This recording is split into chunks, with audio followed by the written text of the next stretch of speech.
ನಮಸ್ತೆ ವೀಕ್ಷಕರ mental news ನೆಟ್ವರ್ಕಿಗೆ ಸ್ವಾಗತ. ನಾನು ನಿಮ್ಮ ದಿವ್ಯ. ಸಪ್ತಪದಿ ಅಂದರೆ ಏನು? 7 ಹೆಜ್ಜೆಗಳನ್ನು ಹಾಕುತ್ತಾ ಅರುಂಧತಿ ನಕ್ಷತ್ರವನ್ನ ತೋರಿಸಿದ್ರೆ ಅಲ್ಲಿಗೆ ಸಪ್ತಪದಿ ಅನ್ನೋ ಪದದ ಅರ್ಥ ಮುಗ್ದೋಯ್ತಾ? ಆದಿ ಅನಾದಿ ಕಾಲದಿಂದಲೂ ಸಹ ಹಿರಿಯರು ಹಾಕಿಕೊಟ್ಟಿರುವ ಮಾರ್ಗವೇ ನಮ್ಮ ಈ ಸಂಪ್ರದಾಯ.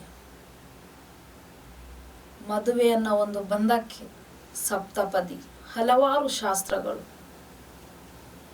ಒಂದು ಮದುವೆ ಅಂದರೆ ಸಾಕು, ತಿಂಗಳುಗಟ್ಟಲೆ ಶಾಸ್ತ್ರಗಳು, ಸಂಪ್ರದಾಯಗಳು, ಹಿರಿಯರ ಆಶೀರ್ವಾದ, ಖುಷಿ, ಲಕ್ಷಾಂತರ ರೂಪಾಯಿ ಖರ್ಚು, ಈ ರೀತಿ ಪ್ರತಿಯೊಂದು ಸಹ ಈ ಒಂದು ಮದುವೆ ಅನ್ನೋ ಬಂಧದಲ್ಲಿ ಇರುತ್ತೆ. ಹಿರಿಯರ ಆಶೀರ್ವಾದ, ಸಂಬಂಧಿಕರ ಆಶೀರ್ವಾದ, ಖುಷಿ, ಪ್ರತಿಯೊಂದು ಸಹ ಈ ಮದುವೆ ಅನ್ನೋ 3 ಅಕ್ಷರದ ಪದದಲ್ಲಿ ಸೇರಿರುತ್ತೆ ವೀಕ್ಷಕ. ಇಷ್ಟೆಲ್ಲವೂ ಸೇರಿ ಸಾವಿರಾರು ಜನರು ಸಹ ಒಟ್ಟುಗೂಡಿ 2 ಜೀವಗಳನ್ನು ಬೆಸ್ತಿರ್ತಾರೆ ಮದುವೆ ಅನ್ನೋ ಒಂದು ಬಂಧದಿಂದ. ಆದರೆ ಈಗಿನ ಕಾಲ ಏನಾಗ್ತಾ ಇದೆ, ಕಾಲ ಬದಲಾದಂತೆ ಈ ಒಂದು ಹಿರಿಯರ ಆಶೀರ್ವಾದ ಆಗಿರಬಹುದು ಅಥವಾ ಸಂಪ್ರದಾಯಗಳಾಗಿರಬಹುದು, ನಮ್ಮ ಹಿರಿಯರು ಹಾಕಿಕೊಟ್ಟಿರುವಂತಹ ಸಂಪ್ರದಾಯದ ಮಾರ್ಗ ಆಗಿರಬಹುದು, ಕೇವಲ ಡೈವರ್ಸ್ ಅನ್ನೋ ಒಂದೇ ಒಂದು ಪದದಿಂದ ಪ್ರತಿಯೊಂದು ಬಂಧವನ್ನ ಕಳ್ಕೊಂತಿದ್ದಾರೆ. ಎಸ್ ವೀಕ್ಷಕರೇ, ನಿಮ್ಗೆಲ್ಲರಿಗೂ ಗೊತ್ತಿರುವ ಹಾಗೆ ಚಂದನ್ ಹಾಗೂ ನಿವೇದಿತಾ ಇವರಿಬ್ಬರ ಡೈವರ್ಸ್ ವಿಚಾರ ನಿಮಗೆ ಗೊತ್ತಿರುವಂಥದ್ದೇ. ಕೇವಲ 4-5 ವರ್ಷದ ಒಂದು ಸಂಬಂಧ ಅಷ್ಟೇ ವೀಕ್ಷಕರೇ. ಬಂತು ಬಿಗ್ ಬಾಸ್ ಸೀಸನಲ್ಲಿ ಪ್ರೀತಿ ಆಯಿತು. 2019 ಹಾಗೂ 2020 ದಸರಾ ಇರಬಹುದು ಮೇ ಬಿ ಆ ಒಂದು ಸಂದರ್ಭದಲ್ಲಿ ತಮ್ಮ ಚಂದನ್ ಶೆಟ್ಟಿ ಅವರು ತಮ್ಮ ಪ್ರೀತಿ ನಿವೇದನೆಯನ್ನು ನಿವೇದಿತಾ ಮುಂದೆ ಹೇಳ್ಕೊಂಡಿದ್ರು. ಆ ಸಂದರ್ಭದಲ್ಲಿ ಪರಸ್ಪರ ಇಬ್ಬರು ಒಪ್ಪಿಗೆ ಪಡ್ಕೊಂಡೇ ಮದುವೆ ಕೂಡ ಆಗಿದ್ರು.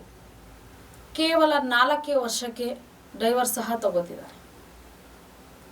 ಈ 4 ವರ್ಷದ ದಾಂಪತ್ಯ ಜೀವನಕ್ಕೆ ಡೈವರ್ಸ್ ಅನ್ನೋ ಪದದಿಂದ ಅಂತ್ಯ ಹಾಡ್ತಿದ್ದಾರೆ. ಹಾಗಾದ್ರೆ ರೀಸನ್ ಏನು?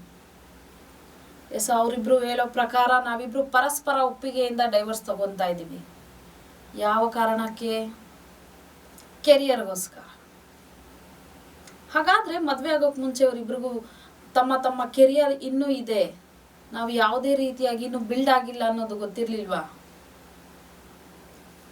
ಇನ್ನು ಕೆರಿಯರ್ ಬಿಲ್ಡ್ ಆಗಬೇಕು ಅಂತ ಇದ್ದವರು ಈ ವಯಸ್ಸಿಗೆ ಅಥವಾ ಕೆರಿಯರ್ ಬಿಲ್ಡ್ ಆಗೋದಕ್ಕೆ ಮುಂಚೆನೆ ಮದುವೆ ಆಗುವಂಥ ಅವಶ್ಯಕತೆ ಇರಲಿಲ್ಲ ಅನ್ಸುತ್ತೆ.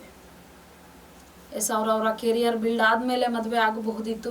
ಕೆರಿಯರ್ಗೋಸ್ಕರನೇ ನಾವು ನಮ್ಮ ದಾಂಪತ್ಯ ಜೀವನವನ್ನು ಅಂತ್ಯ ಮಾಡ್ಕೊಳ್ತಾ ಇದ್ದೀವಿ ಅಂತ ಹೇಳೋದು ಎಷ್ಟು ಮಾತ್ರ ಸರಿ ವೀಕ್ಷಕ? ಅಥವಾ ನಿವೇದಿತಾ ತಮ್ಮ ಒಂದು ಸೆಲೆಬ್ರಿಟಿ ಜೀವನಕ್ಕಾಗಿ ಚಂದನ್ ಶೆಟ್ಟಿ ಅವ್ರನ್ನ ಬಳಸ್ಕೊಂಡ್ರ? ಹೀಗೆ ಹಲವಾರು ಪ್ರಶ್ನೆಗಳು, ಹಲವಾರು ಜನರ ಪ್ರಶ್ನೆಗಳಾಗಿವೆ ವೀಕ್ಷಕರೇ. ಇದು ಒಂದು ಕಡೆ ಆದರೆ ಇನ್ನು ದೊಡ್ಡ ಮನೆಯಲ್ಲೂ ಸಹ ಇದೇ ರೀತಿಯಾದಂತಹ ಬಿರುಗಾಳಿ ಎದ್ದಿದೆ. ಡಾಕ್ಟರ್ ರಾಜ್ಕುಮಾರ್ ಅವರ ಫ್ಯಾಮಿಲಿಯಲ್ಲೂ ಕೂಡ ಯುವರಾಜ್ ಇವರು ಕೂಡ ಈಗ ಒಂದು ಡೈವರ್ಸ್ ಕೇಸ್ಗೆ ಅಪ್ಲೈ ಮಾಡಿದ್ದಾರೆ ಅನ್ನೋ ಒಂದು ಸಾಮಾಜಿಕ ಜಾಲತಾಣಗಳಲ್ಲಿ ನಾವು ನೋಡ್ತಾ ಇದ್ದೀವಿ ವೀಕ್ಷಕರೇ. ಶ್ರೀದೇವಿ ಹಾಗೂ ಯುವರಾಜ್ ಇವರೆಲ್ಲ ಒಂದು ರೀತಿಯಲ್ಲಿ ಪಬ್ಲಿಕ್ ಫಿಗರ್ಸ್ ಅಂತಾನೆ ಹೇಳ್ಬೋದು ವೀಕ್ಷಕರೇ. ಸಾವಿರಾರು ಲಕ್ಷಾಂತರ ಜನರ ಅಭಿಮಾನಿಗಳ ಹೃದಯದಲ್ಲಿ ಇರ್ತಾರೆ ಇವರು. ಹಾಗಾದ್ರೆ ಯಾವ ರೀತಿಯಾಗಿ ಇವರು ಸಮಾಜಕ್ಕೆ ಏನು ಹೇಳ್ತಾ ಇದ್ದಾರೆ? ಅಭಿಮಾನಿಗಳು ಹುಟ್ಟಾಗೋದೆ ಒಂದು ಒಳ್ಳೆ ಸಂದೇಶಗಳನ್ನ ಇವರೆಲ್ಲ ನಮಗೆ ಕೊಡ್ತಾರೆ. ಅಂದ್ರೆ ಸಮಾಜಕ್ಕೆ ಒಂದು ಒಳ್ಳೆ ರೀತಿಯಾದಂತಹ ಉದಾಹರಣೆಗಳನ್ನ ಕೊಡ್ತಾರೆ, ಒಂದು ಒಳ್ಳೆ ರೀತಿಯಾಗಿ ಒಂದು ಒಳ್ಳೆ ಮಾದರಿ ಆಗ್ತಾರೆ ಸಮಾಜಕ್ಕೆ. ಹಾಗಾಗಿ ಅಭಿಮಾನಿಗಳು ಉಟ್ಕೋತಾರೆ ವೀಕ್ಷಕ. ಹಾಗಾದ್ರೆ ಇವರೆಲ್ಲ ಒಂದು ಸೆಲೆಬ್ರಿಟಿಗಳಿಗೆ ಇದೆಲ್ಲ ಒಂಥರ ಆಟಕ್ಕುಂಟು ಲೆಕ್ಕಕ್ಕಿಲ್ಲ ಅನ್ನೋ ತರ ಆಗ್ತಿದೆಯೋ ಏನೋ. ಆಲ್ಮೋಸ್ಟ್ ಎಲ್ಲ ಅತಿ ಹೆಚ್ಚು ಸೆಲೆಬ್ರಿಟಿಗಳ ಜೀವನದಲ್ಲೇ ಈ ತರ ಆಗ್ತಿದೆ. ಇವತ್ತು ಒಂದು ಡೈವರ್ಸು, ಮತ್ತೆ ನಾಳೆ ಒಂದು ಡೈವರ್ಸು, ಮತ್ತೆ ಇನ್ನೊಂದು ದಿವಸ ಇನ್ನೊಂದು, ಇದೇ ರೀತಿ ಆಗ್ತಾ ಹೋದ್ರೆ ಸಮಾಜಕ್ಕೆ ಯಾವ ರೀತಿ ಮಾದರಿ ಆಗ್ತಾರೆ ವೀಕ್ಷಕರೇ?